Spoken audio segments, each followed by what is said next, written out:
Ketua BEM UGM bersurat ke UNICEF dan bilang Prabowo bodoh.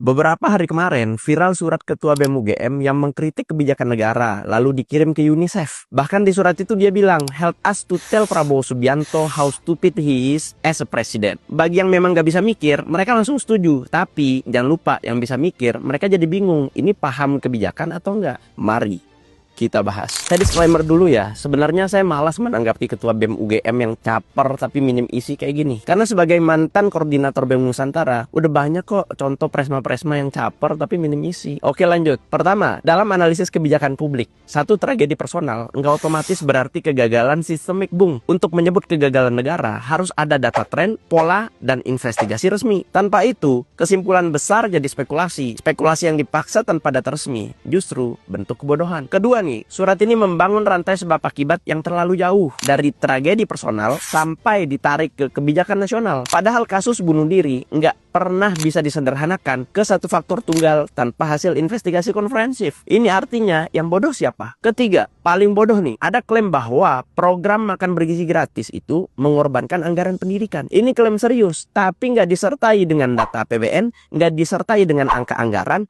atau dokumen fiskal. Mengkritik anggaran tanpa data fiskal itu lemah secara akademik. Katanya cerdas, ketua BEM. Tapi isinya kok nggak ada. BTW, gue udah bahas soal anggaran pendidikan di banyak video gue. Coba deh dicek, biar pinter dikit. Dan saya kembali lagi dengan pertanyaan yang sama. Yang bodoh sekarang siapa? Keempat, narasinya seolah gizi anak dan pendidikan harus dipilih salah satu. Padahal dalam kebijakan sosial, keduanya saling terkait. Anak yang lapar justru lebih sulit menyerap pendidikan. Jadi kalau mau mengkritik kebijakan, silahkan. Tapi kritik yang kuat harus berdiri atas data, bukan asumsi, logika, bahkan emosi. Apalagi mengirim suratnya ke UNICEF pula. Iya, memang itu lembaga advokasi internasional. Tapi dia nggak bisa mengontrol presiden dari negara-negara yang ada. Masa nggak paham? Terus saya perlu tegaskan, kritik yang tajam itu perlu, tapi harus tetap rasional dan cerdas. Bukan justru mengatai Presiden Prabowo bodoh, tapi nunjukin kebodohannya sendiri. Kan lucu. Gimana menurut kalian? Jangan lupa follow.